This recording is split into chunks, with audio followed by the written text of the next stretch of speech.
Hello and welcome to the Innovative Education Expert Panel. I'm so happy and excited to be here today with all of these beautiful, empowering, and inspiring women who are leaders in education, pioneers, have been for years.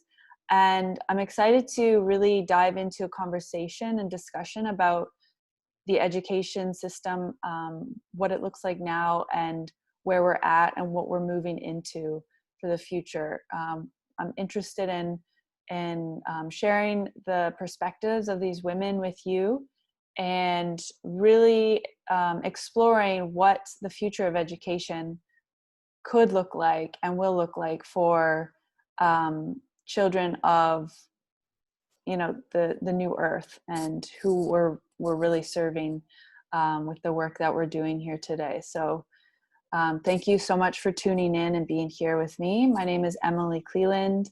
I am the founder and director of Consciousness for Kids and also the leader for the Innovative Parenting Collective. And I'm so happy to be the host and just facilitating and guiding this expert panel with these beautiful women. I will just do a short introduction of everyone so you all get to know each other and our viewers get to know who you are, and then we'll dive into some great conversation. So first off, we have the beautiful Marisa Ferreira, and Marisa began her career over 40 years ago as an early childhood educator. As she continued her studies, completing both a Bachelor of Education and Master of Education degree, she went on to teach in the public elementary school system for several years. In 2001, Marisa founded and operated a holistic private school for 6 years. One of her passions over the years has been to support both children and adults in handling conflict in ways that lead to greater peace and a deeper connection with others. She is now an empowerment coach and mentor, helping both men and women create healthy boundaries and relationships with their families so that they can live in peace and joy. And Marisa is also the #1 best-selling author of a book called Magnify Your Magnificence, Your Pathway to the Life and Relationships You Truly Desire.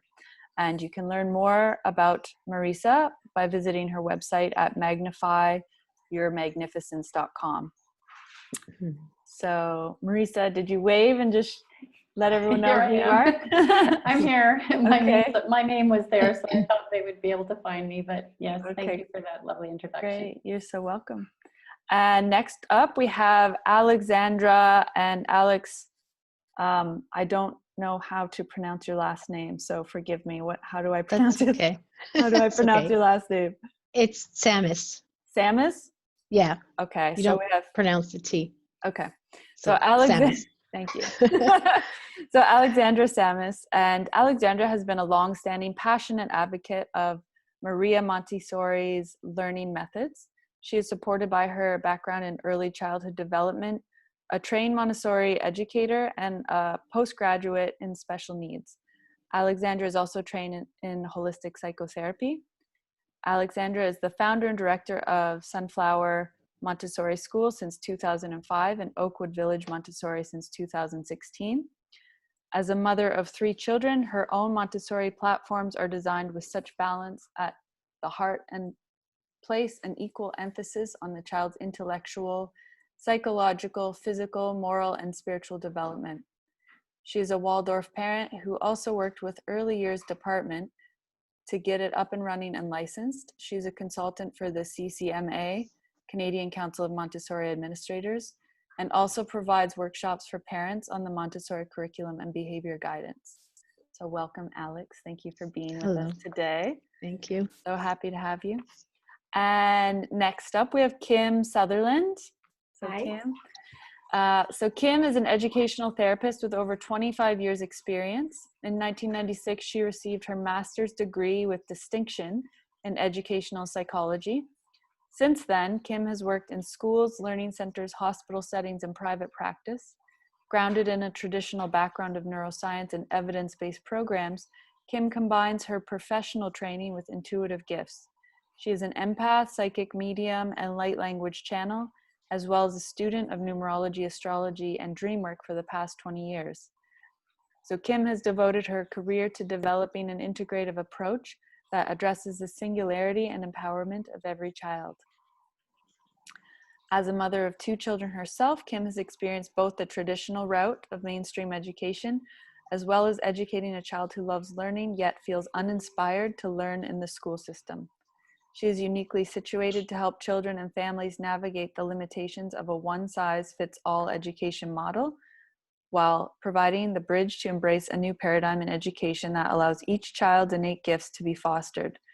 Kim currently works in private practice in Los Angeles, California. She specializes in a wide range of learning abilities with a special focus on highly sensitive, empathic, intuitive, and twice exceptional children. So welcome, Kim. Thank you. Man, I could be here all day That was a reading lot. all of your credentials. So next up, we have Hope McLeod, and Hope is an intuitive healer and teacher. So welcome, Hope. Thank you. So Hope is an intuitive healer, spiritual teacher, and loving mother. Since she was young, Hope has had a clear sense of the sacred and connection to the divine. She has nearly 20 years of training and experience in the healing arts, including non-duality, women's mysteries, theta healing, shamanism, and the Christic energy system. Much of her practice is devoted to supporting women and the new generation of children and youth. As a child, she had a similar awareness and vibration as in the children today. And for the past 16 years as a telepathic mother and the raising of a highly intuitive and sensitive child, she has developed a deep appreciation for holistic education, simplicity parenting, and the needs of this new generation. Most keenly, she has understood the gaps that even current holistic education models have in the meeting of children in our awakening world. Hope believes that to be seen and understood in who one truly is everything. She believes our educational systems are not fully rising to the potentiality that exists within our youngest generation, and the new paradigm is being called for. Hope has a strong commitment to the evolution of consciousness and the awakening of humanity to its true light nature. Beautiful. Thank you so much. And Judy, last but not least, Judy Lipson. Judy Lipson believes that there are no lazy students, only individuals who have not fully realized their potential. She works with public and private schools and directly with families and students, including those with attention deficit disorders, autism spectrum disorders, work or school-related anxiety, and learning disabilities and unconventional learning styles. In her 30-year career, Judy held many positions within Troy schools, including self-contained classrooms for the emotionally impaired, resource room teacher, teacher consultant, and student services counselor. Her career included work in elementary, middle, and high school, providing direct instruction as well as consultation with general education teachers and students. During that time, she was nominated for the Teacher of the Year award by a parent and her colleagues. Judy has presented at numerous conferences as well as for community organizations, parent groups, and professional organizations. She served as a board member of Wisdom, which stands for Women's Interfaith Solutions for Dialogue and Outreach in Metro Detroit, and is currently a board member for the Greater West Bloomfield Community Coalition for Youth. So that is a pretty epic lineup, if you ask me. Thank you, Judy, for being here, and everyone. So lovely to have you. So I have the pleasure and blessing of being connected with so many beautiful people. And it's just been kind of an ongoing part of the work that I do to bring everybody together in one setting and to share what you all have to offer with each other and with the world. And so I feel very blessed to be connected with all of you, and so grateful that you all were yes to coming together, because I feel like, energetically speaking, when we come together like this and we connect with each other at this level, we're creating a very important geometry or geometrical structure that then creates an energetic foundation for what it is that we're envisioning and what we're bringing into and birthing into the world at this time. So I feel like these conversations and just connecting in this way is a very important step towards creating the new paradigm and the new earth, and everything that I know that we've all been envisioning for a very long time. So very honored and grateful to have you all. So I guess, what I'm going to do is I don't have any like really specific questions. I want to know, and how we can do this is just whoever feels most inspired or inclined to answer a question, you can just raise your hand, or, and then we can go from person to person. And after, so yeah, basically I'm going to start with having each of you kind of share a little bit about yourselves and what inspired you to do the work that you're doing. If you want to share a little bit about the work that you've done and that you do, that would be great. And then we'll go from there. We'll move into discussing more about like what we're envisioning for the future and what we can expect to see in the coming in the near future for education, and then maybe even like zoom out a little bit and see where we can go from there. So I do have some interesting topics to discuss, but right now I'd just love to hear from all of you about just what you've been up to in the world, what inspired you to move into the world of alternative or holistic education, and yeah, what is it that you're doing right now that's really like getting you excited? So if one of you wants to start, we can just go through you. I'll go first. A lot of times people are afraid to go first, but I don't mind. Okay, great. I'm one of the oldies anyways. So yeah, what inspired me? I was teaching, as you mentioned, in the publicly funded system for a number of years. And when I first started, I mean, in the whole area of education, I was just ecstatic. I mean, it was my passion, it was my love. And I would, brag to all my friends and family, I can't believe I'm getting paid to do this. It was just such a pleasure to go to work every day. And I remember in my earlier years, people would say, well, the best teachers always leave. And I said, well, I'm going to be one of the best and I'm never leaving. And that's what I really believed to be true at that time, because I thought, why would I leave? I love it. I've got so much room to grow and expand. I can change grades. I can, move into management, whatever. It just felt like it was going to be my entire career in the publicly funded system. But fast forward about 10 or 11 years into it, and I found myself experiencing burnout.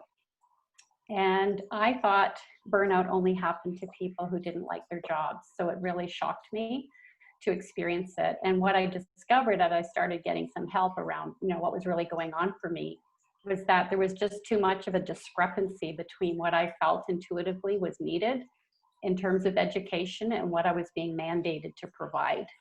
And so that gap just started getting louder and bigger, and I was just having a harder and harder time dealing with it. And so I did my best within, my four walls to do what I could to provide a holistic environment for my students, but I was still limited because of, all the political requirements and everything I had to do, including the grading, which really disturbed me. I did not like doing report cards because I didn't like the way they were designed. They were very disempowering for the students. I did my best, to do them in a way that would be empowering, but I also, had to follow the status quo. So I decided, just through a lot of soul searching, that I was going to just quit my job, which was a huge decision to make because teaching's a secure position, and I left my marriage the same year. So it was like really jumping off a cliff without having a clue what was next. But I just felt that was what I needed to do. But I would always talk about education to anybody who would listen. I'd get on my soapbox and talk about, we need to do this and we need to do that and blah, blah, blah. And one day when I was on that soapbox, I kept saying, when is somebody going to, fill in the blank? And what I heard one day was, when are you going to fill in the blank? And it really stunned me because I thought, well, who, me? I'm not, what am I supposed to do, right? Anyway, it took a while, but I did start my own school with the vision of providing what I thought children deserved, a holistic environment that really nurtured their spirit your soul, and focused on the emotional and social development as a priority, not just when problems happen. And so that's what led me to starting my school, and that's what inspired me. And even though I'm not doing the school anymore, I think I was ahead of my time. It was very difficult to maintain the school financially, so I did close it down after 6 years with a very heavy heart. However, I'm very excited to see that the things that I was envisioning way back in 2001 when I started the school are starting to become more of a reality now. So that's why I agreed to join the panel, even though I'm not currently running a school or even in education per se. I'm working more on the inner child of adults at the moment. But there's a lot of parallels there too. But that is what inspired me to focus on the holistic child. Amazing. Thank you so much. And as somebody who's following in your footsteps, I just want to say thank you very much for pioneering that way for me and for those of us who are going to come, because I know that was almost 20 years ago when you did that, and that was definitely, ahead of your time. And I just really honor your courage and what that took, and your bravery in all the steps that you took at that time, and just creating what you created, because like I said, that's making it possible and easier for me and for other people, those of us who have the same vision. So I really appreciate what you did in your role, and also definitely want to talk more with you a little bit about the kind of things that you implemented at your school. That I know we had a interview before, and you discussed customized curriculum and how that affected the children. And so I know that that's something that might be coming down the pipe in the future. So that's definitely an interesting topic that we can touch on later. So thank you, Marisa, for sharing that. It's very beautiful. You're welcome. Thank you. Who next? I'll jump in. Okay, go ahead, Judy. So similar but different to Marisa, as probably everybody could say. Mine has been kind of a parallel journey of self-discovery and remembering who I am, simultaneously to learning about who I am via the kids that I was working with in the schools. And so I worked, my original certification was to teach the emotionally impaired, because I had always wanted to be a therapist, but didn't think I could, thought the whole PhD program was quite daunting and didn't want to go there. Ended up with a master's in counseling, and so I'm providing therapy now. And then I also provide a mix of academic strategies and supports for the schools, the parents, the kids themselves. But the journey to getting to this point was that journey of remembering who I really am. As I was really meeting the kids, and I'm finding out when they're coming and talk to me, and the kids would always open up, and I primarily worked high school, so I had very verbal kids who were more verbal. And I would talk to them about why they were struggling. And oftentimes they would tell me, well, I can't concentrate, I can't focus, I'm really worried about my friend. My friends are always there talking to me, they tell me everything. And little by little, I began to recognize these kids as being sensitives, highly attuned to one or more of the 5 senses. And then I began to realize that that's just the next step to being intuitive and empathic. And as I'm learning all that, I'm realizing that's me too. And able to see my own kids who I was raising at the time. And I have 3 adult children, and I have 5 grandchildren. And so it's been that kind of journey. And then I realized that my main role it's kind of shifting right now, but to be the translator, so that I can go into school meetings and help the parents to understand what the educators are saying, because sometimes it just doesn't make sense to them, and help the educators to understand this specific child. And I began more and more to realize that my role here is translator, helping all kinds of professionals. So Emily, you mentioned I've done a lot of presentations, school social worker groups, counselors, educators, parents. I've worked with a couple of medical practices, and I really see it as translator, so that they can understand who are these kids who seem to think and act and respond differently, and let's normalize it, and let's identify the gifts that come with it instead of the finger pointing of, oh no, they're not doing this right, and those kinds of things. And then this new shift, which is, I think, still super related, but it's so interesting to me.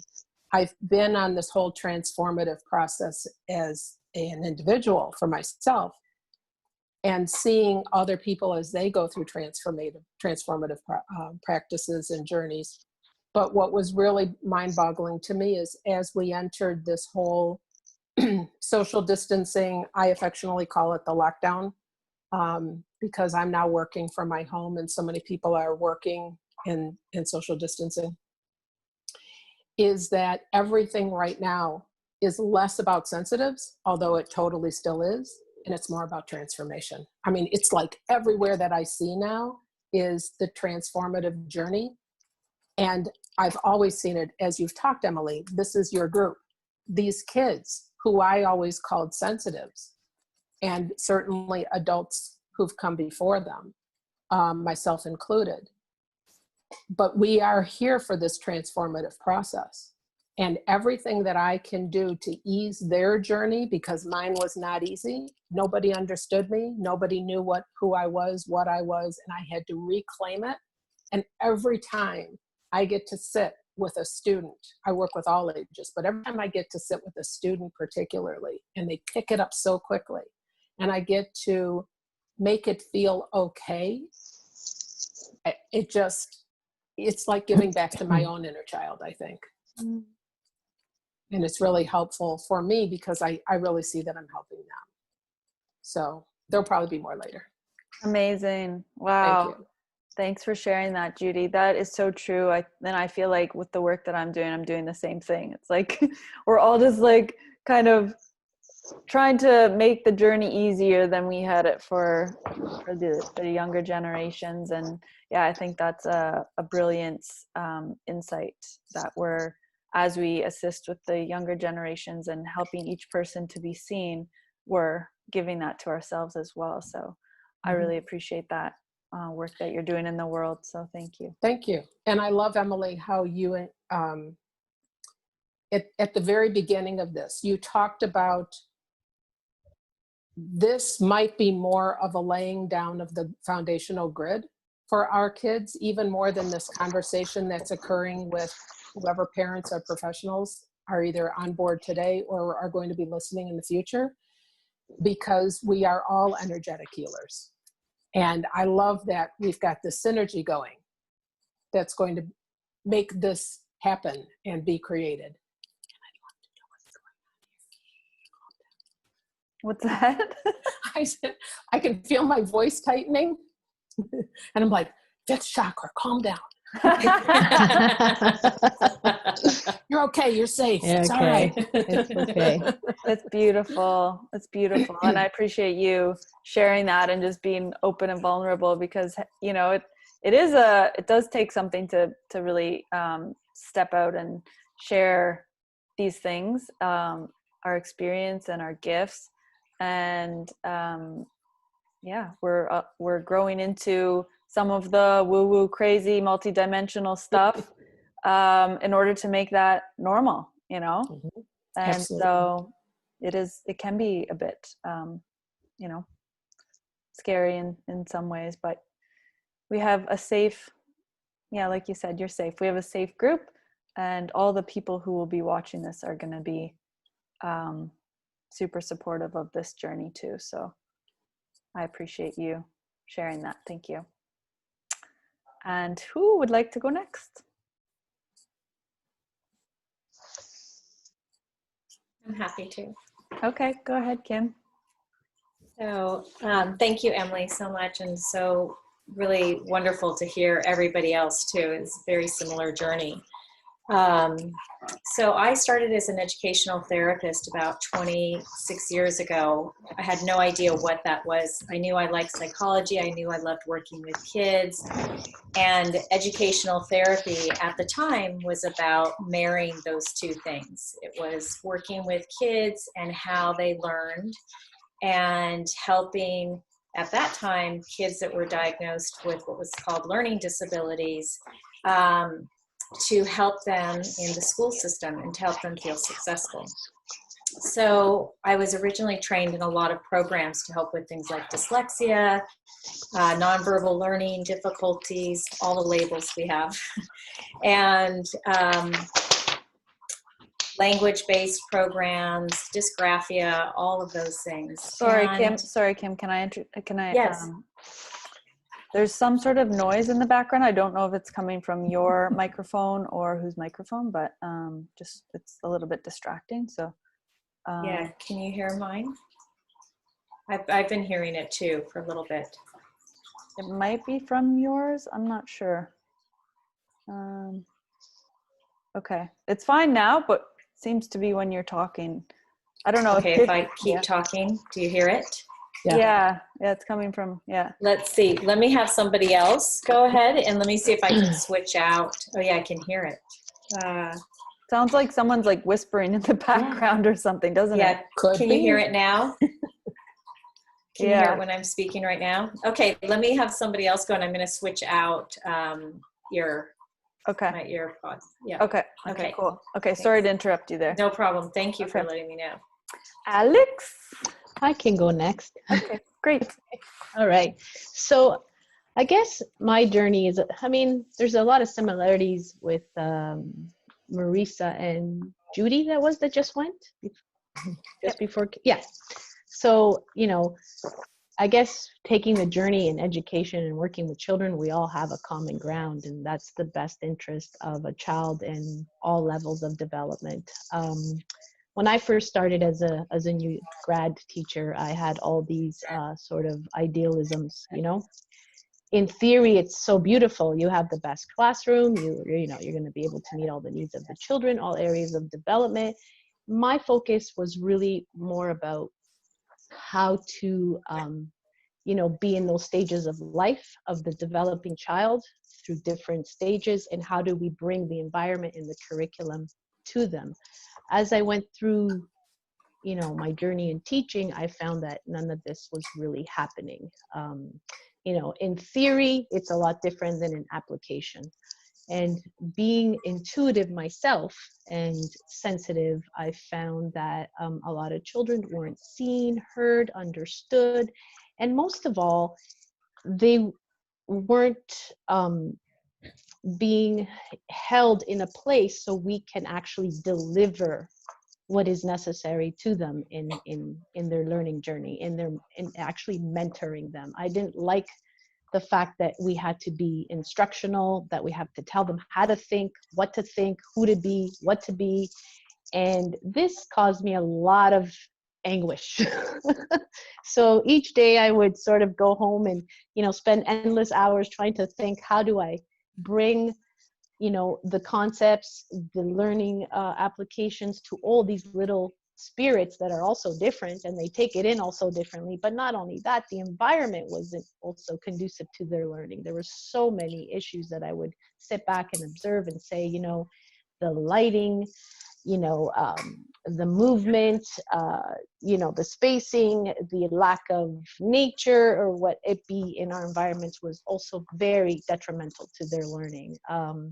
So I went on to study working with children with special needs, and that whole area gave me such a deep yearning to change the system.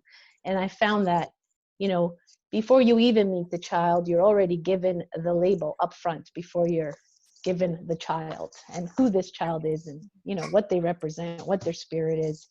And that I found really had all sorts of educators, parents, people, friends, the whole collective already predetermining who this person is without knowing the person, and able to see what's in there and what the capabilities were.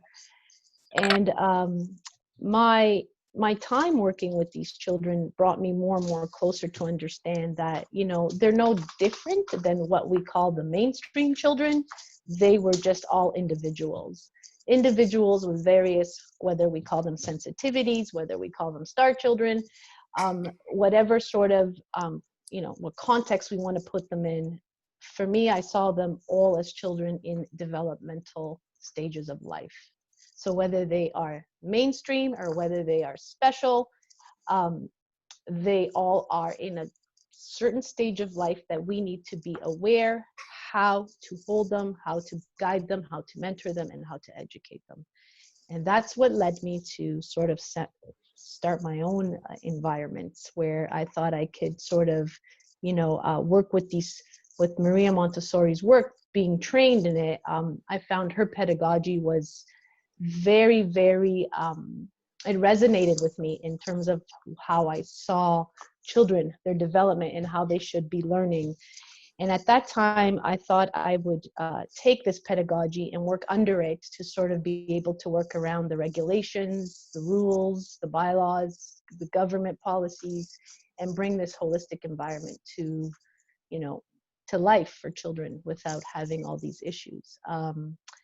And that's what sort of kept me going. And then I decided to take psychotherapy for the understanding of the inner child. So how, because it's all like, it is all interconnected. They are parallel to the adult that's guiding the child. So the closer we have our own inner child met, held, and seen, we could become stronger leaders, healers, and mentors to the generation behind us. So that's how, and that's the work I do now. And what's happening in this time right now with this whole COVID in education system, I think what, we're not seeing it right now, but the work you're doing too, Emily, and what we're all doing here is finally coming to surface. It actually has pushed it, sped it up, that we're going into conscious education right now, and we're going to be placed in settings. Our system is going to recognize individualized education, seeing these children on various dimensions, not just the physical. Amazing. And as a parent in Waldorf, I mean, I'll put that little part in, and Montessori, they are very similar, but for the reasons of Montessori's work stood strong and does stand strong in today's world in the 3D, and Steiner was more in the higher dimensions of the child.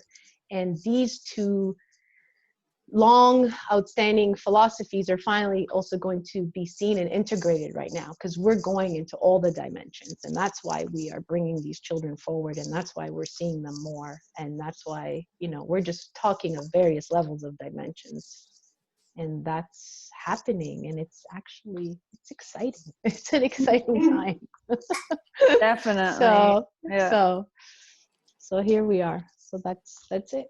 Amazing. That's what's brought me here. Yeah. Thank you, Alex. You're welcome.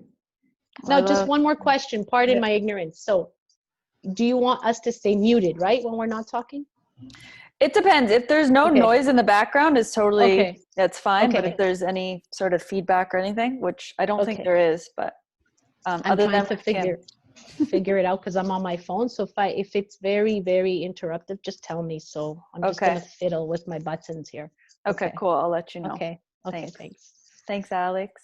Thank you. So I don't know. I can't see Kim. I think she's still with us, but I guess she's not. I'm still with you. I need to call in on my phone.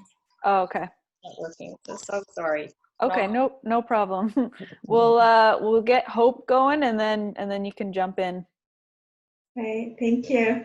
It's so lovely to hear everybody. It's so inspiring, and I love how Emily set that up with the creating the geometric shape with the dialogue. I really feel and see that as well. So that's so beautiful. I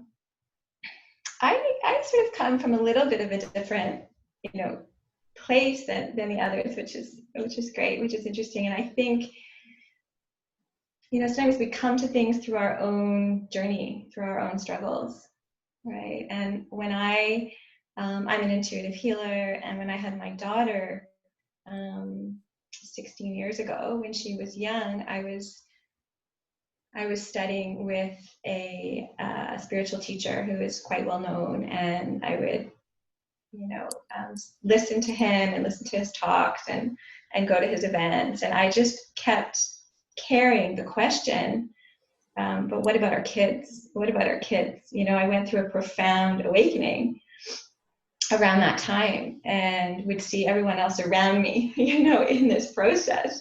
But like, who was holding our kids? What was I going to do with my 2-year-old, my 3-year-old that soon had to go to school? And we were all waking up, but I was going to send her into an environment that was not really aligned. So I really held that question and was with that very deeply. And I connected with a group, I think when my daughter was 3 years old, and was part of the development of a holistic model here, which has gone on to be a successful school in the public system. But then I ended up enrolling my daughter into a Waldorf school. We found a Waldorf school that was quite beautiful, and which was a lovely education, and she ended up staying in that model for 10 years, I guess, the kindergarten years and up until grade 8. And we felt very deeply supported by the philosophies and the approach, but yet also really, really saw the gaps, really saw where it didn't fully understand and meet the new generation of children. You know, there were those brilliant teachers who carried their own gifts, perhaps, and did, those enlightened beings that are drawn to the model, because like Montessori, Waldorf and Montessori really are the leading holistic pedagogies out there. But yet Steiner's philosophies were from 100 years ago. And he himself, would say, like, the children need to leave. Each new generation needs to leave. And our education needs to evolve.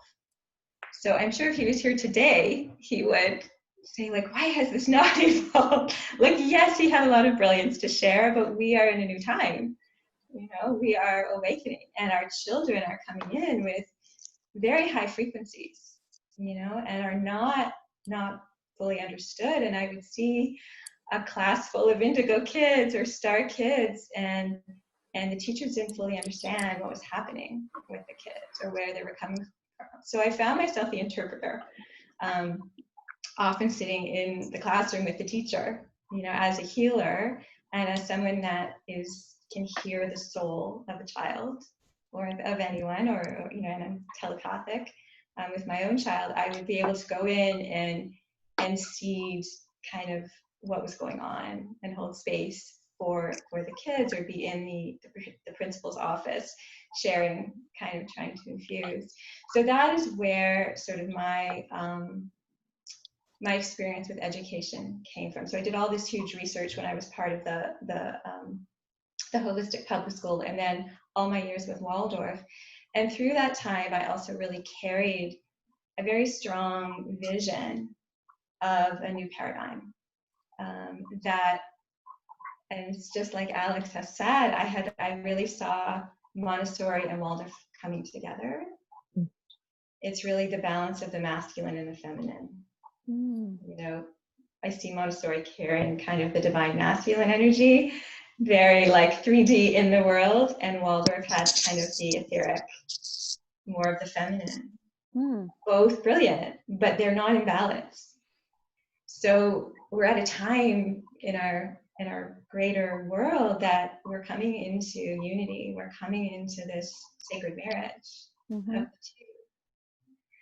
And so in education, this needs to happen. And not only just bringing them together, but what wants to be birthed today?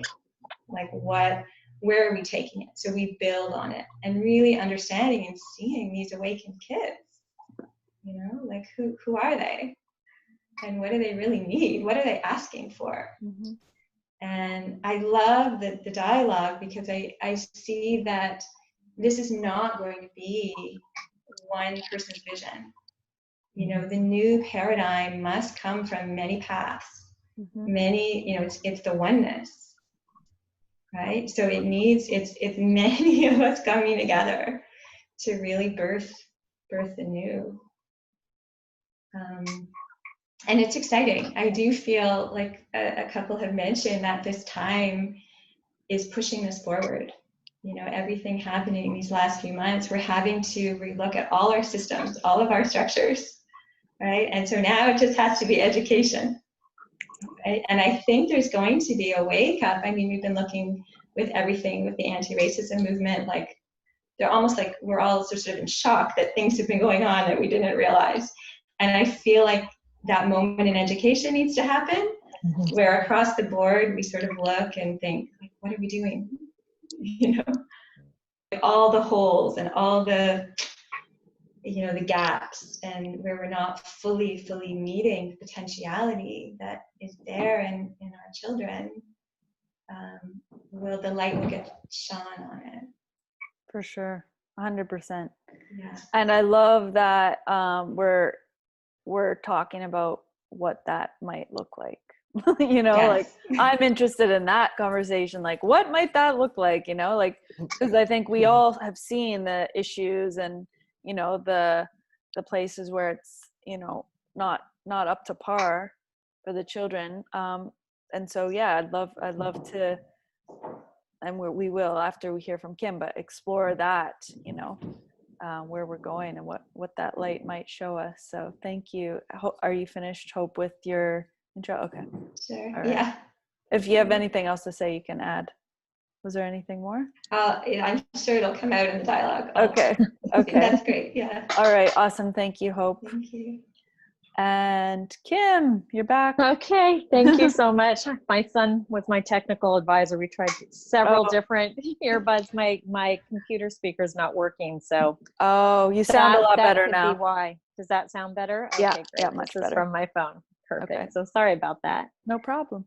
So yeah. So anyways, I started out in a very traditional sort of background setting, and I always worked in hospitals or private practices, or I would go into schools or centers. And basically, you know, I was doing a lot of remediation and helping with all the reading programs, different things that would really work, in different teaching modalities that, you know, every child was so different. And so it was really interesting when I was first starting out to see, like, oh, this child can read without any problem, and they just needed to be taught this way, or this child needed to just understand how to do this in a different way.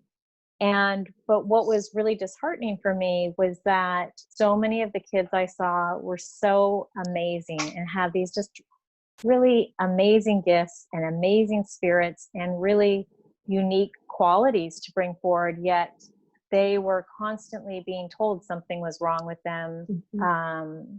They had the messages of lack and deficiency. And not only that, but a lot of times these kids were just had such in their hearts, and so many things that I needed to learn from them. And I believe things that they were here to share, you know, a lot of happiness and joy and fun, and like, why is this all work and no play, and where's the balance? And so the hardest part, it was these kids also ended up being the ones that had to work double time. And they not only had to go to school all day and struggle through school and not get the information, but then they had to go to someone like me after school. And a lot of the kids that we're talking about that are coming in with these, you know, different frequencies, not only did they need educational therapy, but oftentimes they're also going to speech therapy, occupational therapy, then psychotherapy for the difficulties they felt in not fitting in with their peers or the system. Difficulties at home with the parents because they didn't, you know, behave like a generation ago possibly thought they were supposed to behave. And so it was really sad. And in my own personal life, I was also, you know, I was very highly sensitive, very intuitive. And so for me, that looked like just fitting in and trying to get along, just trying to fit in with what I thought was normal. And so it's been a journey for me to help empower kids to want to be who they are, because I've had to step out and be more of who I am. That's been really a challenge. But along the way, I also had two kids, and my we also started out, I heard a lot about Waldorf today. So we also started out in the Waldorf system, which was such a beautiful system. And I loved so much about that system. But early on, my second child was having nothing to do with anything that was programmed, regulated, had any sort of control over the way he wanted to live his life. And by the time we were in 5th grade, I could not get him into school. And so it was an interesting personal journey too, to utilize all the programs that I thought would work, that I knew would work, to try every different way to try and approach how he could learn. And what I finally realized and had to give up was my control over how it had to look. And to recognize that each child is so unique and they each have their own path, and that when we honor and accept them for who they are and just love them and allow them to work towards their passions that come from within and not the external in, the inner out, that's what creates that motivation and inspiration. And so that's kind of sort of where I'm in a different place. I still have my practice, but it's shifting now. Over the last few years, I kind of half my practice. I get to utilize a lot of different new modalities for parents that are open, and half my practice is more traditional. But for me, it mainly comes about acceptance of who we are and connection. And I can talk more about some of the different things I do later. Okay, awesome. Yeah, thank Okay. you. Thanks, Kim. I definitely want you to talk about some of the things that you do later, because I think it's so cool. And we also have another light language person on the call who I won't point out in case they want to remain secret. But there's 2 light. Okay, there's 2 light language. So Judy was super stoked to see that you do light language, because she's coming. I was like, that. yay, Kim! Yeah. Yay! Yeah, that's been starting, and I think that's part of why I was dealing with. Here it goes again. Because I keep asking in my head, is this going to be one of, because the voice in my head, I affectionately call it the voice in my head. Some might call it God, some might call it my higher wisdom, I call it spirit. And spirit has been sharing with me over the last several months that there will be times when I will be speaking in front of a group and I will be speaking light language. And so there's a part of me that's like, oh no, is it going to be today? Oh, awesome. Is it going to be today? But just to be knowing that we can even talk about it is so incredible. Yeah, thank you. Definitely. Well, yeah, definitely interested in hearing. I'm sure everyone else would want to hear more about how you work with kids, Kim, as well, with their specialized assessments that you do. Yeah, that's really interesting. So can get into that definitely in a little bit. Thank you all for sharing. So amazing to have you all here. And yeah, let's get into like the good stuff. Like what are we seeing for the future of education? What's coming down the pipelines? Like first of all, let's talk about, I know Alex has information on this, what's happening right now as a result of the COVID-19, and then on a larger, grander scale, using our kind of visionary abilities, what are we seeing for the future of education moving from this point? So does anyone want to jump off from there? I can add to that. Sure, go ahead. Okay, I think we're still sort of, still sort of moving through it and trying to figure it out. The whole infrastructure is going to take quite a while, but what it's forcing us right now in the interim is, as we go back into the, into the school season, there are, a lot of discussions and regulations around small numbers, decreasing the sizes of the classrooms, potentially bringing, different age groups that will be in one classroom. So we're going to put grades together, we're going to split them. And all these are, sort of advancements in the system that, is going to look at a child individually. The virus is forcing us to make the physical space more conducive to being conscious over health. So, are we going to create, individual pods or classrooms where everybody has their individualized station, and then, creating that will allow us to create individualized observation and need of the child. So all these sort of new regulations are going to also allow the educators to sort of, awaken a little bit to, okay, well, how do we do this individually? How are we going to sort of wrap our minds around, it's going to take a while. There's a lot of, sort of things we need to iron out, but I think, it is definitely going to bring in a lot of attention to individualized needs. On what level, that's, to be determined, but we're moving towards that. And we're moving to more small classrooms, which will allow more connection, more community, more relationship. So that is the key thing, I think, number one, that we're able to move into, decreasing the volume and, allowing for those relationships to happen. The time that the teachers have, both in private and in public education, this time that the children were learning through, through Zoom or through, the internet, was allowing the teacher to actually, show an interest, tap in, what are you doing? How are you feeling today? So they're also looking at that piece. It's not just delivering the subject. It was also a time where they were allowed to connect with their students on a connection of, their social emotional being. How are you? Like, how are you going through this? How are we going to, and the fact that they sort of took the pressure off the marks, which I saw in my own children, which allowed the learning to take a whole other pathway. This is not about measurement. This is not about, skill. This is about what I'm thinking, what I'm feeling. So I saw the positives in that, and I hope that's how we're going to, I pretty see that's where we're going. Higher education is coming in, and higher we're going to cover all these dimensions. We're going to cover all these needs of the children, and we're going to look at, education on a whole other level.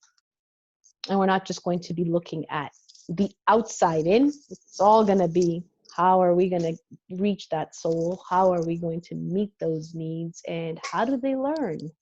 And we're not all going to need to learn in a traditional way, And I can go on, to what I think, the higher vision will be, and how we're going to move into bringing nature into our education. And I don't mean just plants and dirt. So I mean, it's gonna encompass Mother Earth in many ways. Kind of like how it used to be. Yeah, kind of how it used to be. They're the conscious learners are coming. We're gonna have connection to spirit. Spirit will be something they're gonna look at. It's just not gonna be what my math skills are like, or what my can I succeed in getting into this school because of my marks, or for whatever. They're going to understand what their purpose is from a younger stage of life. I think that's going to be so cared for and so nourished early, so this is happening, and they're asking for it right now. They're demanding it.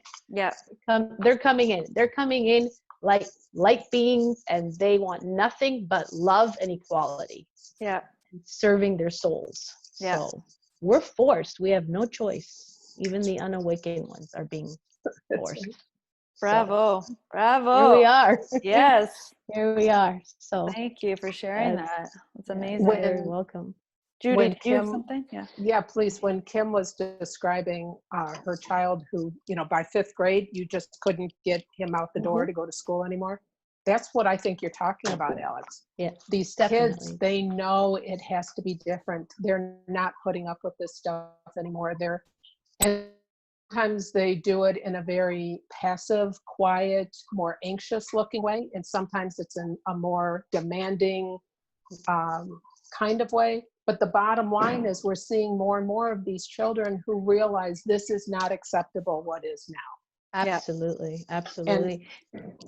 And to add to that, what I'd like to see is bringing more awareness and more consciousness to parents, because I don't want to, what I have seen through my time with these children and the displayed behaviors is that we want to sort of numb that, you know, we go into traditional therapies of medicating them or shutting that spirit down. But you know, what I'd like to see is that we take these children, we take these voices and bring them into, you know, into our awareness, and that starts with the parents. Yeah, right. So the families that I work with, I mean, you know, let's be honest, it's a very small sample, and it's a somewhat skewed sample, but I've been so excited by people who have found me either via some kind of a recommendation or just went to the website, just to the internet and started searching. And I said, so why did you pick me? And they said, because you're looking at ways of addressing autism and ADHD and anxiety in a way that is more holistic, that is more looking at all the broad aspects of a child and not just medicated. Right. And so, yes, we have parents who are starting to see that possibility. We have kids who are, you know, in their own little gentle or not so gentle ways screaming for what they need. Yes. If I can back up one moment to what schools, you know, what this is going to look like in the schools. Yes. I wish I had the vision. I honestly wish I knew what it can and should look like. That's probably my biggest frustration right now through all this, is I've been looking at all the systems that needed to be shook and shaken and changed, but I wasn't always sure what it needed to look like. And boy, if we look around us, that's what's happening. All the systems are coming up for review.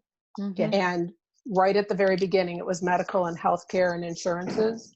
And then right up in there, boom, boom, boom, was education.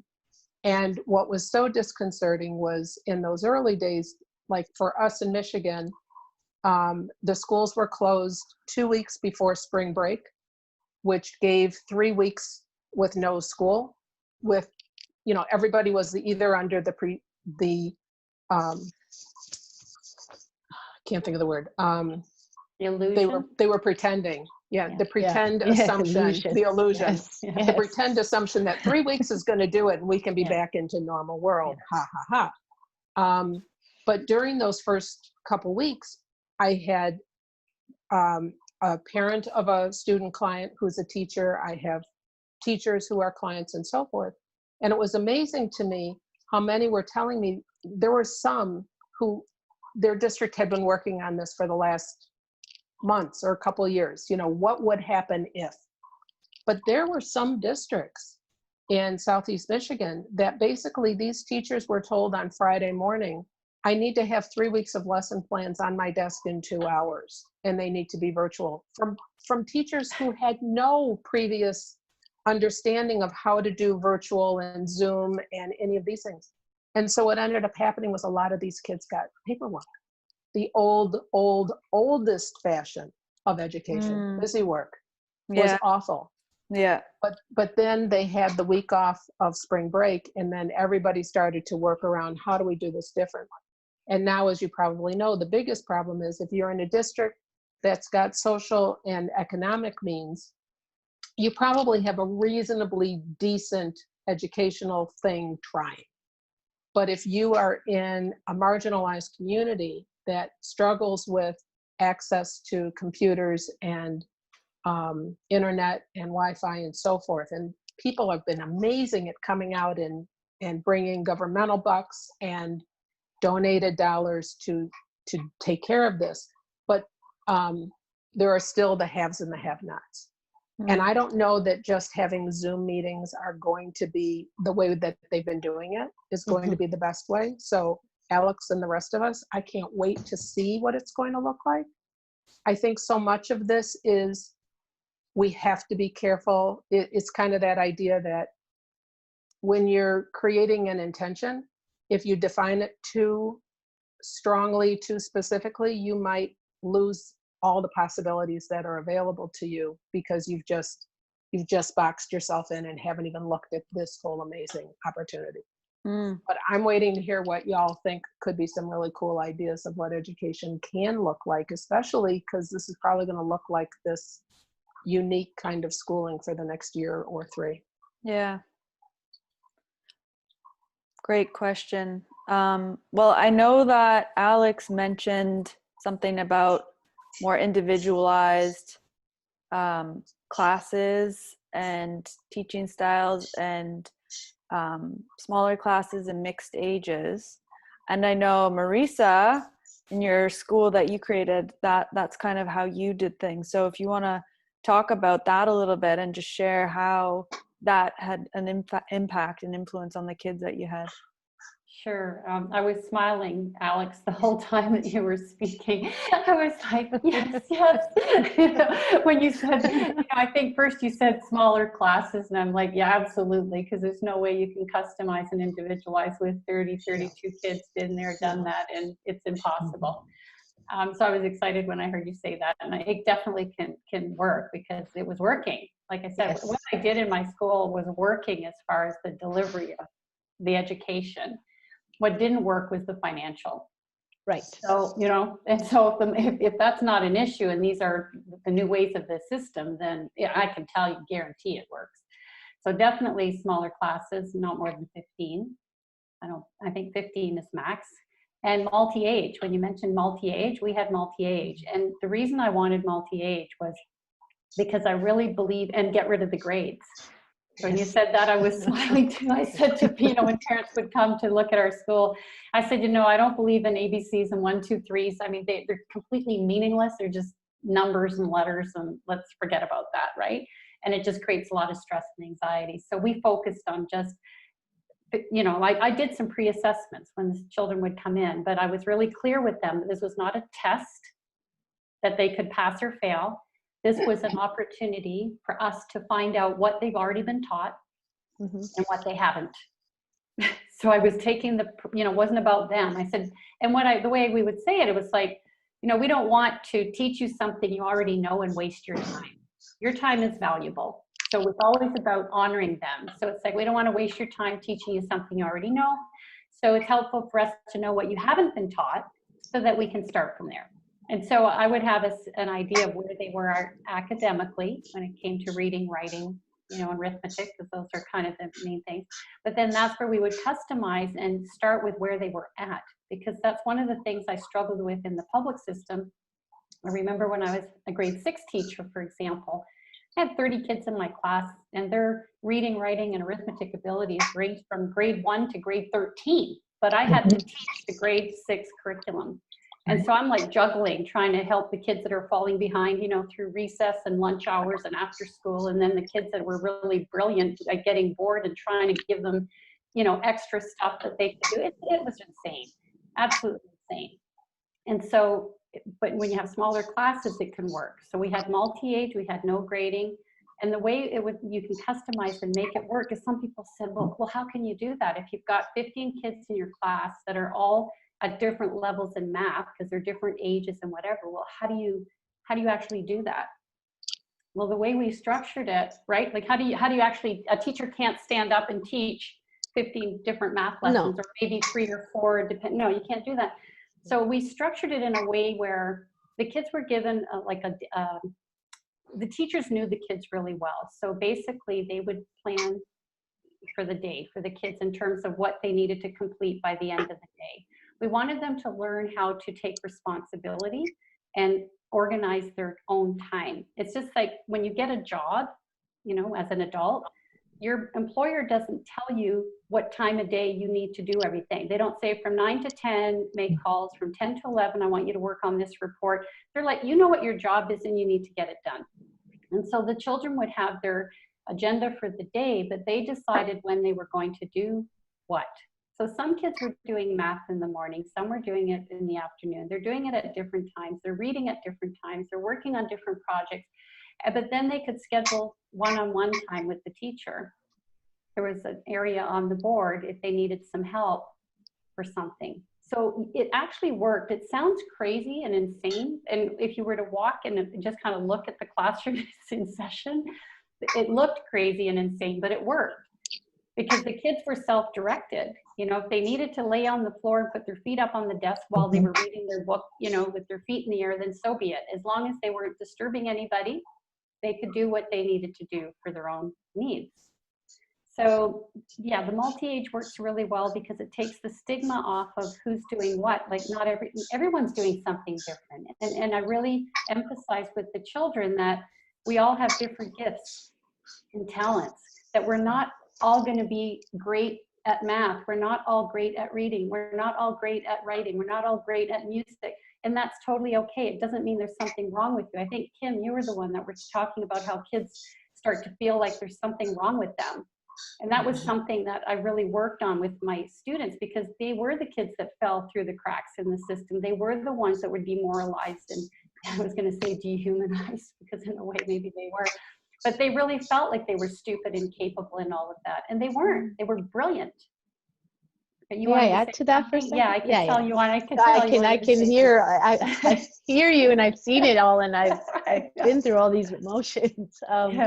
And the interesting thing to add to the multi-age group, you know, one of the things is that there is a certain level of expectation in skill, right, in a grade. And this is where we have the measurement of grades. So let's take, for example, you have a 10-year-old who, you know, missed that whole concept of seeing the patterning and evolution of numbers, because our math curriculum is horrible, but the actual, you know, beauty in patterning and math arithmetic is amazing. But children are not given the actual process of seeing it build sequentially, how numbers are built and how we can see it in multiple dimensions, right? And forms.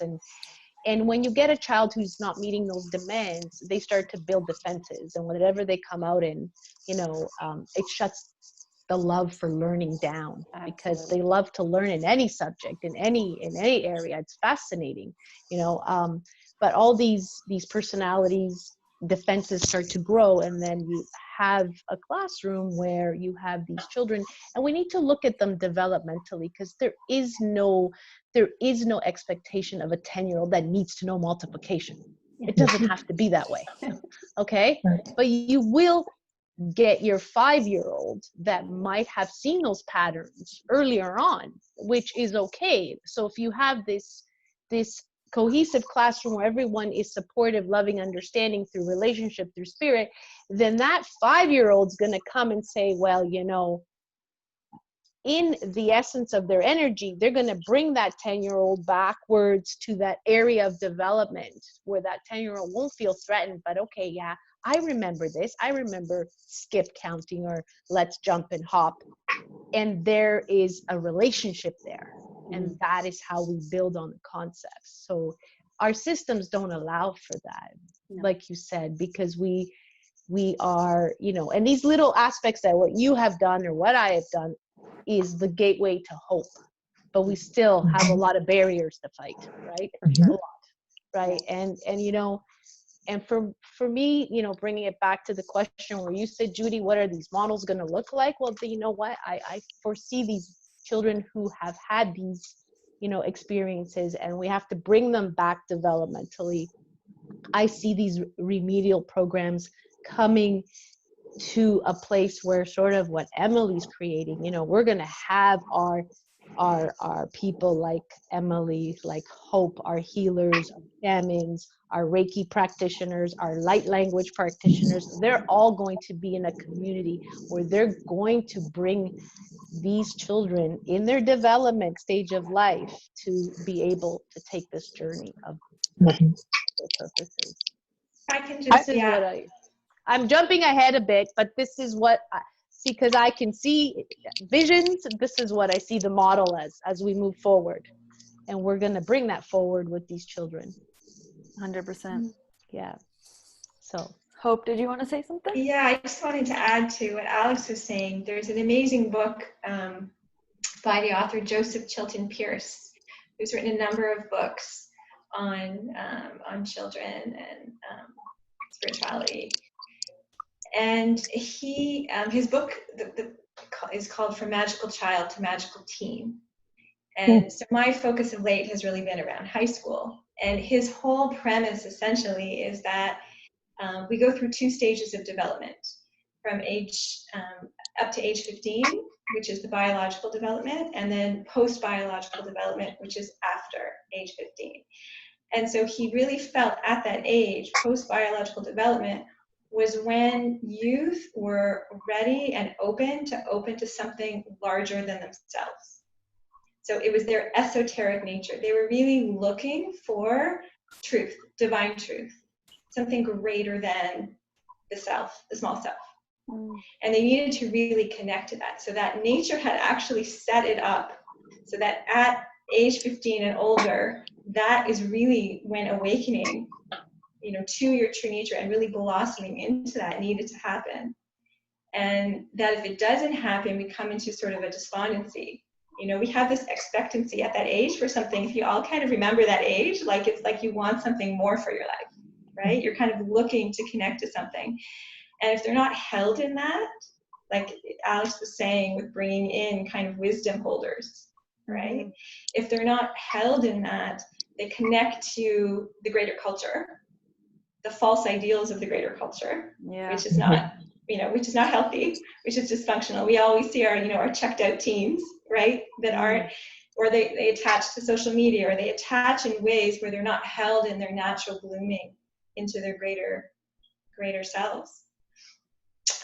So he really was an advocate for new education and for this to happen. So to really infuse this kind of consciousness into education. And, his focus was at that level at high school. So I really feel it is the time where the actual structure, like looking at how we deliver the academics is critical, right? The small class sizes, how are we communicating the core academics, but then how else are we holding them and who they are in the totality of their beings? Yeah. How are we seeing them in their soul nature? And it feels, how does this happen, right? I think Judy, many have mentioned like the struggling of what is this vision and how does this come together? And I really feel the call. It really feels strong, and maybe this is the platform to share it. But there are so many stunning spiritual teachers in our world right now. There's no shortage of content, right? There's no shortage of teachers right now, right? But again, like how are they? What are they giving to the kids? All right. So it feels like that wisdom has to get harnessed and gathered and brought forward to direct to our youth. For sure. So it's really the blend of the educators and also the spiritual leaders coming together to birth something new. I love that vision. I love that vision. Yeah. Go ahead, Judy. Hope, one of the things that I thought was just so amazing was in this time when graduation season was not as people would have expected it to be, and these amazing shows that were put on TV, on YouTube, or on the traditionals that everybody could watch. Class of 2020, Dear Class of 2020, and there was another one. And what amazed me was to watch, and what was so cool were these were leaders that I'm not familiar with. These were people that I don't know because I'm of a certain age. But these were clearly celebrities and people who would really resonate with the high schoolers and the college students, the 15 to 22. And it was so awesome to watch how they presented it with these just words of wisdom and advice and encouragement of the stuff that you're talking about that spoke to them. And I thought this would never have happened if not for COVID. Yeah. It's interesting. Yeah. That's the interesting part. Amazing. I'd love to see some of them. I saw Obama speak, which was phenomenal. But yeah, I'd love to see some of the. That was on the really long one, I think, the 4 hours and 4 3/4 that I never watched. I only saw like the first half hour of, but it was on all the major ABC, CBS, NBC, CNN. It was an hour show, and I have to try and remember the name of it. I don't think it was Dear Class of 2020. I think that's the more recent one. Oh, I love that, because that really shows, again, it just shows how this is organically being held forward, right? Yeah. But I have one more question, sort of follow-up. I'm going to have to check out this book by Joseph Chilton Pierce, Magical Child to Magical Teen, and how that 15 is when they kind of break out into that, I see something bigger than myself and I really need to understand and connect to it. I have a couple of clients. There's one little boy in particular. He's 9 now, but I started working with him when he was 7. I call him my magical child. He is so amazingly connected to everything energetic, to things that are outside this universe, outside everything we know. And he is that magical teen, but he was 7 at the time and he's 9 now. And so just a thought for us to be contemplating, that even what you're bringing up about magical child to magical teen, even that's changing already. Totally. Yeah. Yeah, I mean, I see the same. I think maybe it's the starting point, right? Or, you know, to sort of bring it, and then those, because they can really voice and then bring it down. But absolutely, right, from kindergarten on, you know, these kids aren't fully being seen and understood and held, right, and all of who they are, and it needs to infuse. Yeah. Amazing. Well, I wanted to mention one thing, and then I want to ask Kim something. One thing that I learned from my last interview with Marisa was that one of the things that they did in their school was in the morning, I don't know, there's like some sound in the background. I don't know where that's coming from. Should we all mute Like except the person like speaking and see what happens? Yeah, maybe. That might be less distracting. Otherwise, it's energy coming through and we can't do anything about it. All right. Awesome. Thank you. Okay. Yeah, one of the things that I learned from Marisa is that every morning when the kids would gather in the classroom, the teacher would check in, do like an emotional check-in with the children.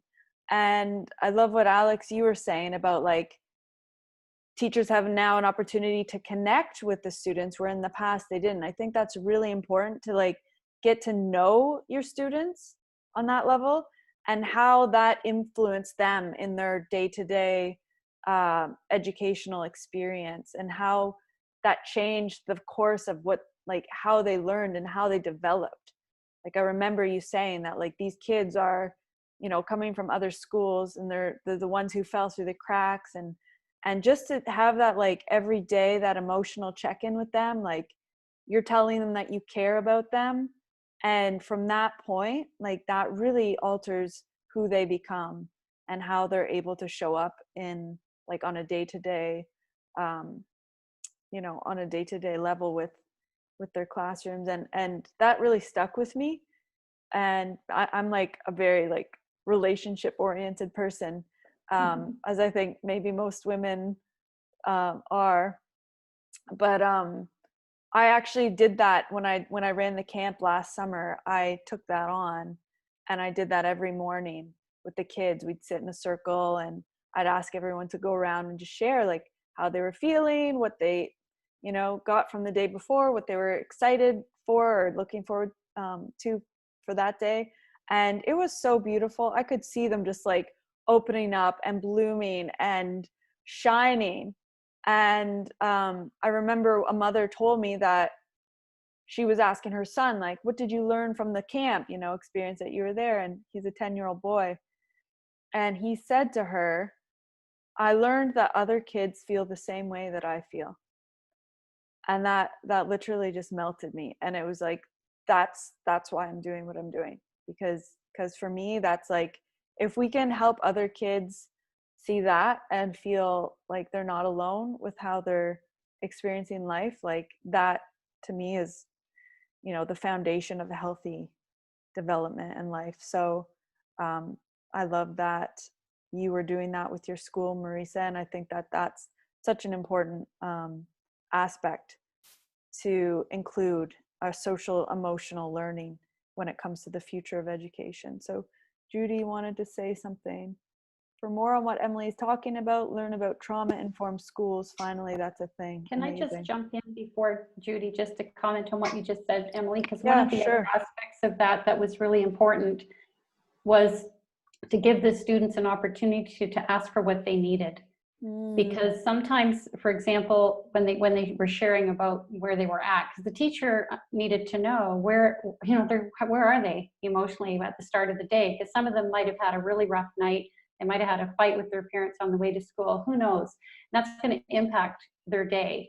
And so we encourage them to request, like, what do you need? Like, and some of them would say, I don't want anybody to talk to me until recess. And so we learned how to respect the needs and the boundaries that the students had.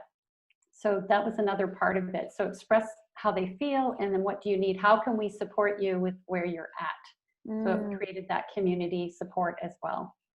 Amazing. That's so beautiful. Thank you for adding that.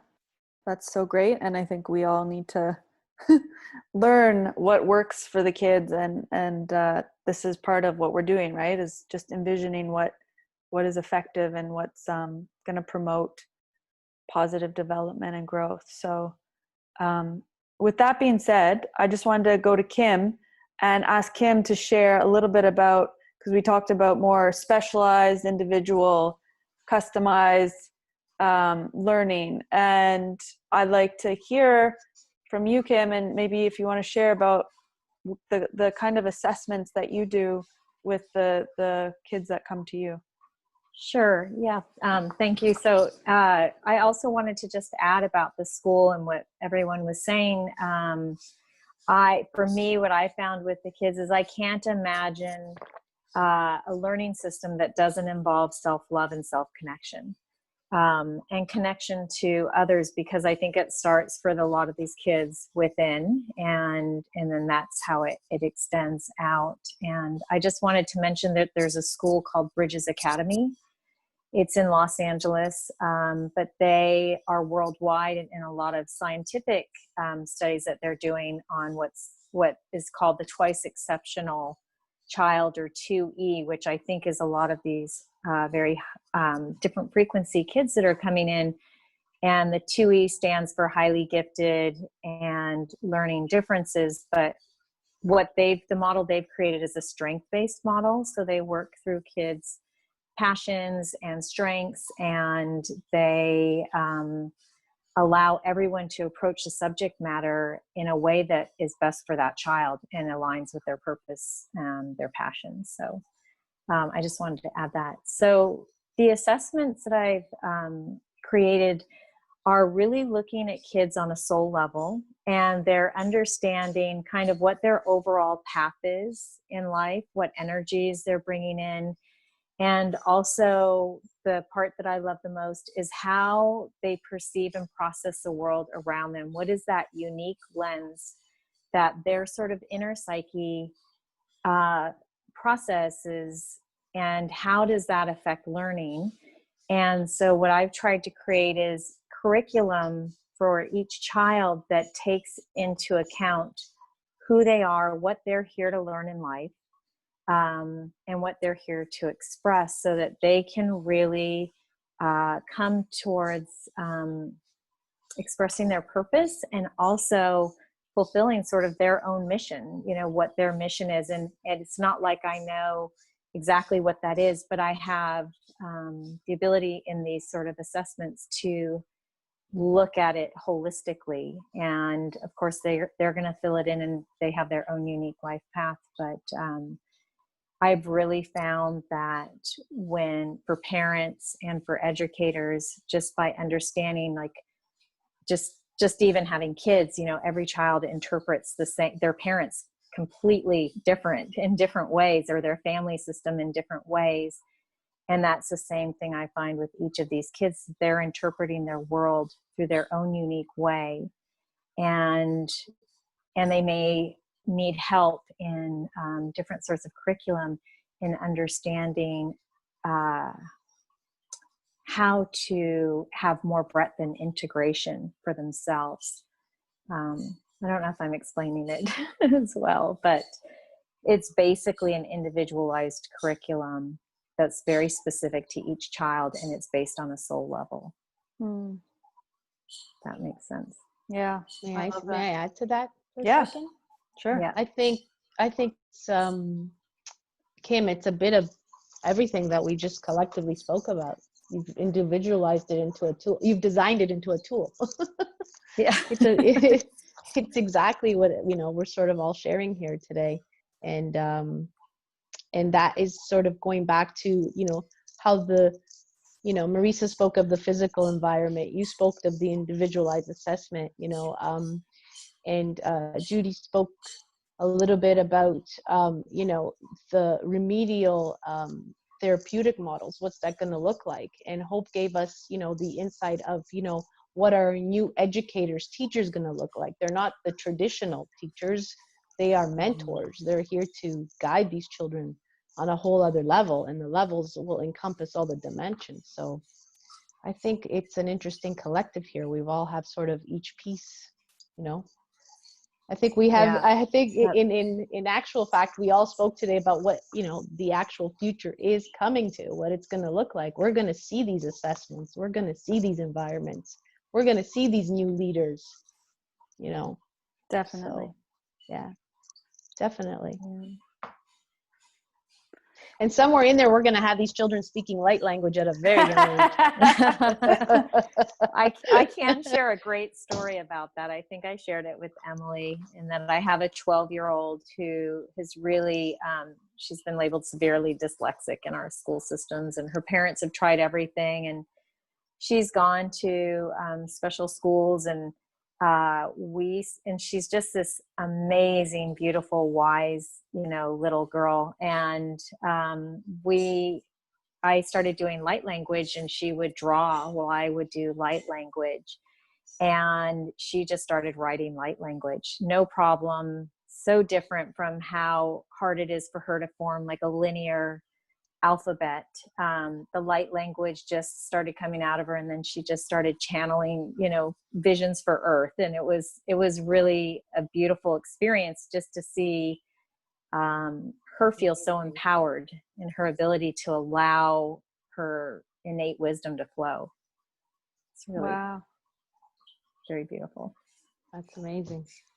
Amazing. Thank you. Yeah, I know of one woman in my parenting collective whose daughter is 5 or 6 now, and she has no interest in learning how to read or write, but she's super, super connected to, you know, the galaxy and the other worlds.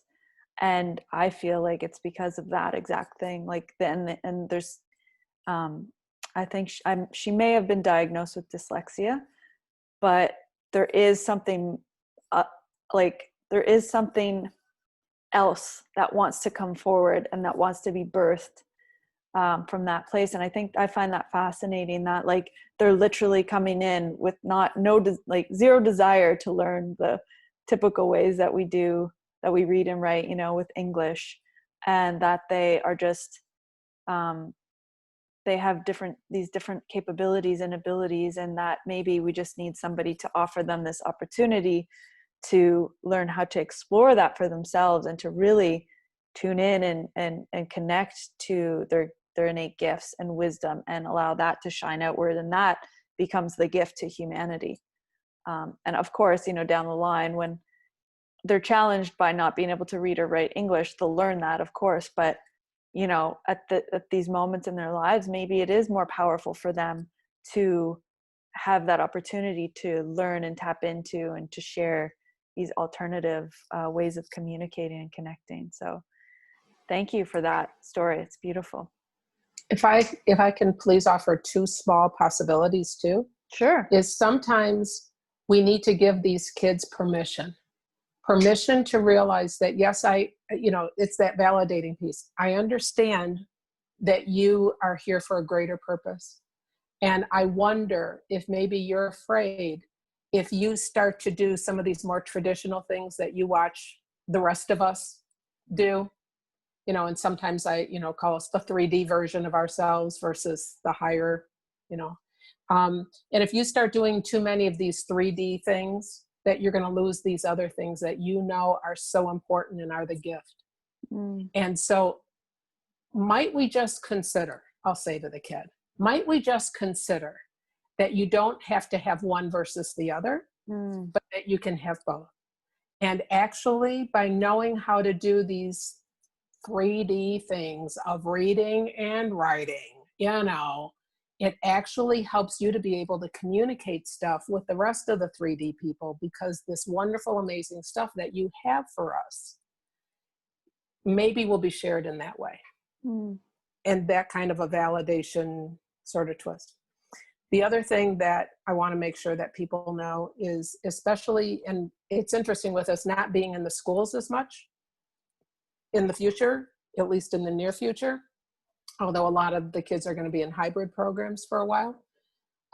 Hybrid meaning part home, part in the buildings, is to remember that for these really sensory kids, one of the most challenging things that we put in their space, and I heard somebody, Marisa, I think, mentioned it at the very beginning, lighting, fluorescent lights. Yeah. I tell educators and parents, if you remember one thing, get rid of your fluorescent lights. If you can just replace all those, turn off your lights and use natural lighting, or turn them off and go to garage sales and buy El Cheapo, but don't get the curly Q bulbs, because those are CFLs, compact fluorescents. But the ballast, the sound is very challenging on an auditory basis for our sensitive kids. And visually, it literally does create distortions. It's not just these high frequency kids, unless these all were before coming in. But there's research to show that it creates distortions and distractions. And it's a piece of the puzzle with ADHD and distractibility and anxiety, as well as aspects of dyslexia, or what we call dyslexia. Yeah. Thank you for adding that, Judy. I totally agree with that and support that 100%. I find them to be obnoxious myself. So imagining kids sitting in classrooms with other kids with these lights going on is just, I totally agree. And may I add to that too, Judy? Please, Alex. Through the years of observation, I completely agree. I've seen the various behaviors, and just sort of with my own anecdotal observations, which we have in our environments, we don't turn on the lights. We go with the natural light from the outside, and we do have a lot of salt lamps everywhere. And we do allow those children who get completely overstimulated to go find their place, because we have what we call a peace corner, a meditative corner, where there's water sounds and there's various things that they need to go there to decompress when they feel they need the time out. But you know, it's the lighting has a huge effect, and especially, I mean, particularly I've seen with the children with ADHD myself. And diet is a big thing, how they come in and what actually goes into their little bodies in the beginning of the day, or what doesn't go into their bodies to allow for that, you know, natural rhythm of the body to start, or waking up the brain. So, and these lights have a massive impact on the way these children can focus in their behaviors, and they can't tell what's going on. But look at us as adults. I mean, I get irritable when those lights are around me, or I feel the sensitivities, you know. So, you know, there's a lot in the environments that we have to reconsider. And, you know, even moving forward to developing and designing them, we have to take all these things into account. Right? You know, we need a lot of movement, like economy, a movement, or a place to sort of be able to have that inner peace where we want to go and relax. Well, when all these children are all put in one room with all this variations of energies, we tend to see the ones that withdraw quicker, but then we tend to label them quicker, right? They're the ones that can't comply, or you know, the resistance is not, you know, built strong enough to be able to resist these things. So you know, it's taking all those things into consideration. And again, that comes with, you know, small environments, individualized attention, and understanding the variations of the needs. And I think it all comes down to development. Like, you know, when you're talking about reading, Emily, reading really for comprehension in a developmental aspect doesn't happen till they're 8 or 9. Right? But we want to train them as early as 3. And that's what we do. We train them. We train them, we prompt them, and it's all due to memorization. You know, and one of the biggest things that our environments are very popular for, meaning ours, meaning Montessori, is a child will be learning how to read at the age of 3, but really it's all phonetic. It's schemas. It's associating their senses to the sound. But parents are like, oh, my child is reading. Yeah, they're reading phonetically. They're reading through their senses, right? And we have these expectations of these children, but there isn't a time mark, because it's how the soul wants to take in the information at what point in time. But again, we have a certain chronological stage and systems that we want them in. And that's, you know, that's where evolution has to happen. And that sort of is happening with, I guess, people like, you know, Kim, who's designed this model here of measurement in terms of, you know, their assessments. I mean, that's amazing. I would love to see that. If you don't mind, right? But you know, we need more of this, so we are able to bring out these gifts in all these children and understand them. Definitely. Yeah. But you know, going back, I tend to go off on many different avenues, but that fluorescent light is not a good one for children. You're right. Definitely. You know, and we walk into these buildings and we don't seem to care. And like, you know, the air quality is another thing. But anyway.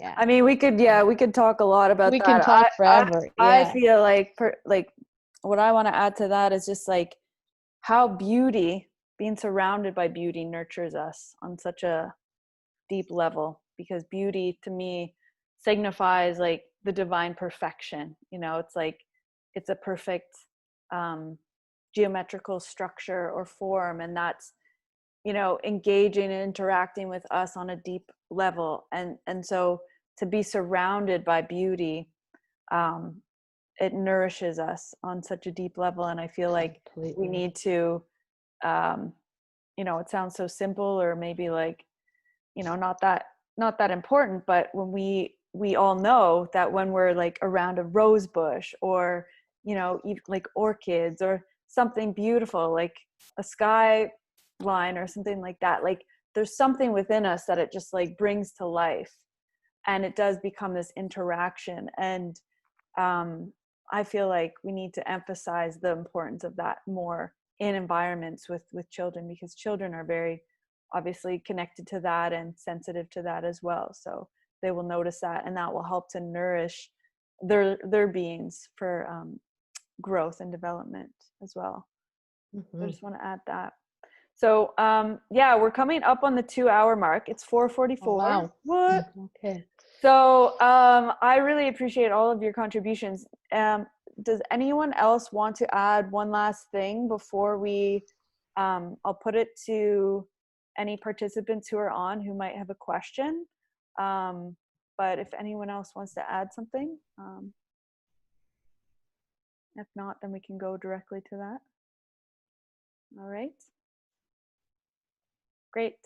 So I guess I'll ask our participants who are on mute, if you wanted to come off mute and ask any questions, you're welcome to do so now. And if not, that is also okay. Hi there. Hi. Hi, everyone. It's Rita. We can't see you. I don't know if you want us to. Yeah. My camera's off. You don't have to put it on, but I'm just. It's awful. Okay. Hi there. It was so lovely to listen to all of you.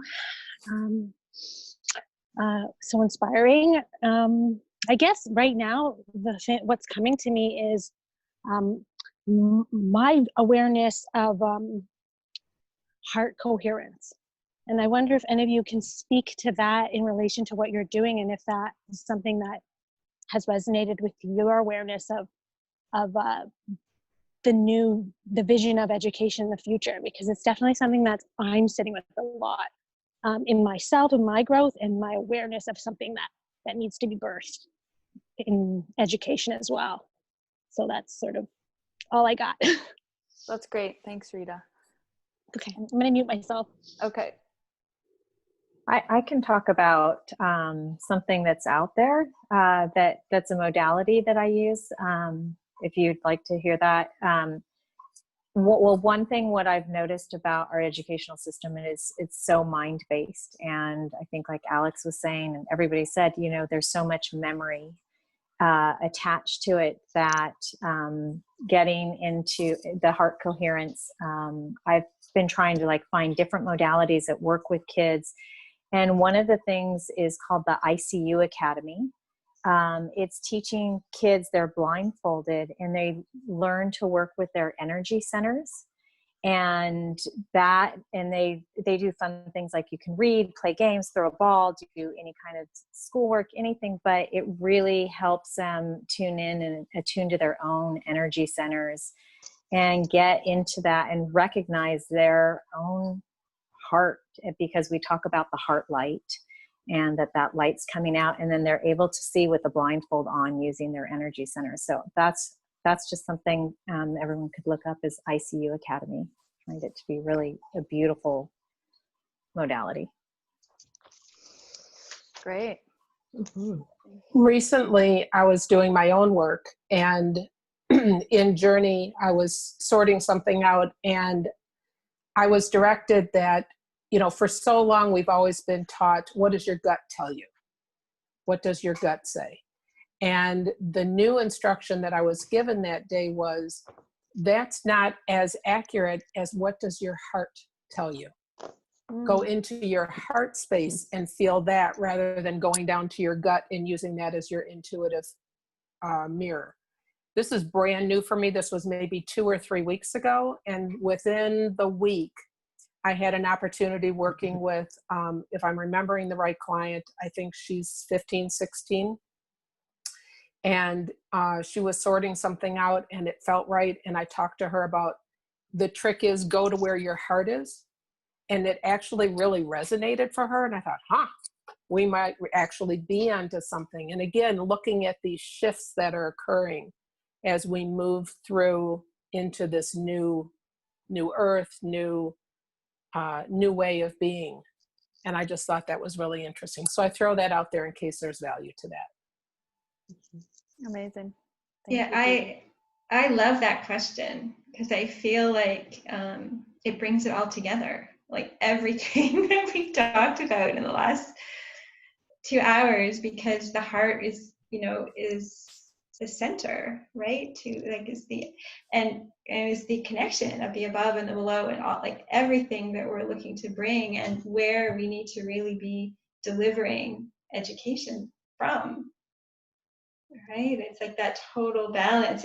You have to have them love education, love to learn, and love themselves, and come from the heart. So it really is, it really is the center of all of it.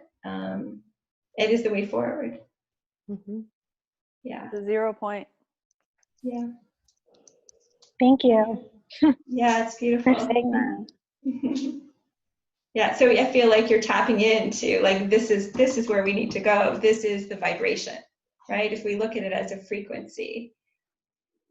Yeah, Right? I've also felt really drawn to understand how we can nurture the educators, because there are so many educators out there that can sense that something is shifting. And Yeah. I've always really felt like there's a big need to find ways to reach the educators and nurture them and help hold them in their transformation, so that we can, because there's this massive group of people that have so much wisdom, and maybe they're just remembering, and I think that the community that is kind of already knowing and holding space, figuring that out to me is is somewhere where I'm drawn to, is like, how are we going to nurture this to be held by this community that's already exists in some degree, right?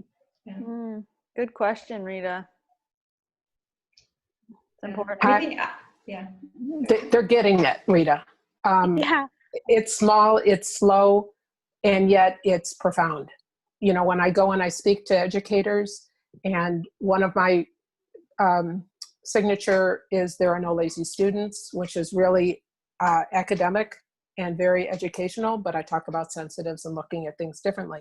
But the other one, which is more broad, understanding sensitives to understand autism, ADHD, and anxiety through a different lens. And I get so many educators who will come to that and who get it at this amazing, they start talking about what they're doing and how they make these things happen in their classrooms.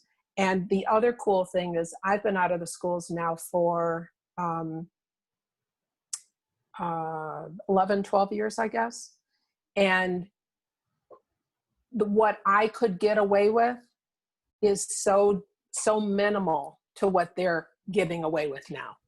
They're really stepping into meditation and mindfulness and talking about feelings like Marisa, you were describing about kids coming in.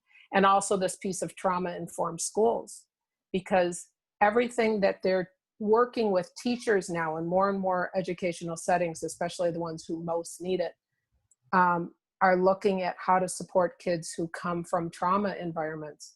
But what's really interesting is, as I worked with, particularly as I started attending trauma conferences and realized that when I'm learning about trauma with the big T trauma, the ones we think about like accident, illness, assault, but then I started looking at these sensitives, particularly autistics, but really any sensitives. We have been dealing with little T traumas ongoing, this constant input of the five senses, including the emotions of self and others and energy and everything else, plus what's going on internally. Alex, you mentioned about nutrition and what's happening internally in the body. And so we've got all these kids and adults who are dealing with the little T traumas. So now that we're starting to talk about trauma-informed schools and how to support the teachers and support the kids, it does help everybody, which is so incredibly exciting. Definitely. Oh my gosh, we have a long ways to go, I think, in like really grasping that concept and dealing with that appropriately. So thanks for bringing that up. Well, if we don't nurture the mentors or the educators first, it's hard, because it's the children are all relying on their energy, on their ability to deliver for that day. So, one of my sayings to my teachers is, you kind of leave your luggage at the door, leave all that energy, sort of packed in a luggage. And when you come in with pure energy, clear.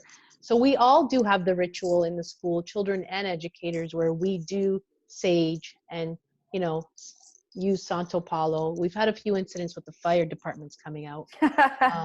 But, these little practices do help. These little, like you going back to what you're talking about, Emily, about setting the environment, setting the stage, to have care of the environment, which will then lead into care of self, is very important to children. And these little details and these little areas of understanding, their place in space and how do they move in this environment and what they contribute. This is all part of the connection of opening the heart, of coming from a place of, that energy where we are all interconnected in a very energetic way. So if we don't come into that space with love, with caring, with compassion, or however we want to describe it, having that frequency, that vibration, it's gonna affect everybody. It's a ripple effect. Someone comes in that day with a lot of various energies that they can't seem to settle, and whether it's a child coming out of a weekend where there was a lot of turmoil in the home or whatever happened, it's going to set off the tone for the rest of the children. For sure. Then the teacher's extra sensitive. She becomes reactive. So nobody's really addressing what's happening here. We're all going into flight mode and we're all attacking each other, you know, and this is sort of what we see in our environments. And, you know, how do we go there? How do we build all that? I think it is an interesting question that Rita asked. It's all coming from the heart. It's heart-centered. I believe it. I wanted to add a little, sorry, were you finished, Alex? Yes, I'm finished. Oh, yes. To Rita's question, there's 2 conferences that I went to last year and this year. It's I was trying to look it up, called Learning in the Brain, I believe, conferences, and they're all over the country in the United States, and they may go international at sometimes too. But the last one I went to in February, the subject was anxiety in education and how to educate an anxious brain. And the one prior was empathy in education. And so it was filled with, this past one was sold out, 2,800 teachers. So wow. It was a great resource for teachers to really, and all the teachers that were there were all saying the same thing and seeing the same thing. And there was a lot of great speakers and breakout speakers that you could listen to. So that's a great resource for teachers as far, and the science is starting to kind of catch up with what we're seeing. Great. Amazing. Hi, this is Kayla. I've been listening. You guys are amazing. I've got a couple of hats on in my life. I'm a intervention specialist and work at a day treatment center for troubled youth, emotionally and behaviorally. So all the trauma-informed information, it's just so right on. And then who are these kids that are experiencing that trauma, but who are they underneath that as these sensitives, and how they've been misperceived, perhaps, has been a fascinating shift in my own mainstream teaching. And then I'm working with a group of conscious youth that are spiritually gifted, and at this point really interested in how this new paradigm in education is changing. But everything that was just said now with the head knowing versus the heart knowing, realizing some of these younger kids are more in tune with that heart knowing than I know I ever was, or is it just because of the shorter life on this planet that they're still more in touch with it and haven't been deprogrammed out of paying attention to that is pretty neat. But my question, I guess, is there any kind of contact information for all of you if there's any questions or follow-up that I'd love to pursue? I mean, you have such knowledge and experience that it's amazing. I just am so glad. Thank you, Emily, for putting this on. My pleasure, Kayla. Thanks for joining. I can definitely collect the contact information, and I'm not sure if I'll post it publicly. It's up to you guys, but yeah, maybe not. Yeah, that's never good. I can definitely send it to you. I know we're connected. I mean, if everybody doesn't mind. I mean, I don't want to make any presumptions, but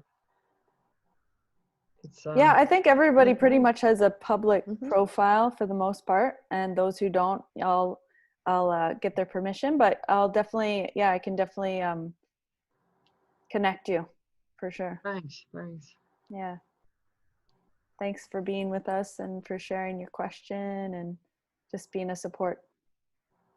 Yeah, it's just so nice to see this movement. And as educators are awakening in their personal life, it's, you have to pass it on to your own classrooms and kids, just because it's, it's so important. But it's funny because it's these kids that are awakening the parents, and at the same time they're awakening the educators to say, hey, what's happening in my classroom? And that's, talk about mission and purpose of these kids. They've got a rough one because we're not that easy to awaken. So true. So true. Yeah. Great. Well, thank you so much, Kayla, for your question and your participation. And I guess let's wrap it up. It's 5 o'clock. And I know you guys all have things to do. So I was going to just invite Judy, if you wanted to do like a minute or so of your light language with all of us. Is everyone good for You pick me? Kim sticking is the around one for who that? does this for a living and you pick me? I like inviting people outside of their comfort zone.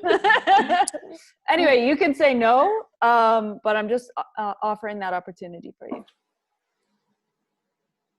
I'm getting a no. Okay. But I was hoping to reach out to Kim and say, in light of the fact that Emily is trying to create this energetic grid here. Yes, that's exactly what I was Do thinking. you have some light language that you wanted to share? Lord knows I might have a reply. Sometimes that happens. I'm happy to share contact information and we can share together. Is that what you mean, or you want me to share it? I was just thinking that Yeah. it might be nice to close the call with like a little light language session, or not a session, but just Sure. like a little something. I don't know. Okay. what to call it. Okay. And I have not done it publicly either, so we'll see how this goes. So I guess just everyone, just thank you, Emily, too. Thank you to everyone. I learned so much. It was Thank you, really lady. amazing to be on this call. Thank you so much. And sorry for my technology difficulties. So we'll just close your eyes, and if everyone can come into their heart center, take a deep breath. And I'm just going to ask to transmit a light language that's in the highest good for everyone on this call that's listening. And you can just receive. Akaria alasana oria me era kana era situkuria me eshtikaria no oria me kania shitu. Area no oria me ekeria shana koria me estaria kana arashikuria me la kania situkuria. La taria shinakuria. Yatara o nia karia sana arashinaku me la karia me kanututuria. Yo notoria shana karia sinu tutu oria me shana kai. Yo no kuria me natara arashinu kuria. Yana tulo kuria me kanara situ. Yo no kuria shana arasane ka aita. Iako oria shine yala karia sinu kuria. Yondiria karia sana arashinu unia ka aya sane kanshataria kanu otio. Yane shtunu kuria me karia sanako o shtana. Let's take a deep breath in.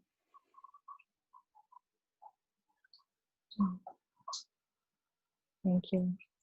May I add a little bit? Thank you. Wow, thank you. Neo lea choka lea poa chike oea o lea toa sopa lea fole chica hoa me.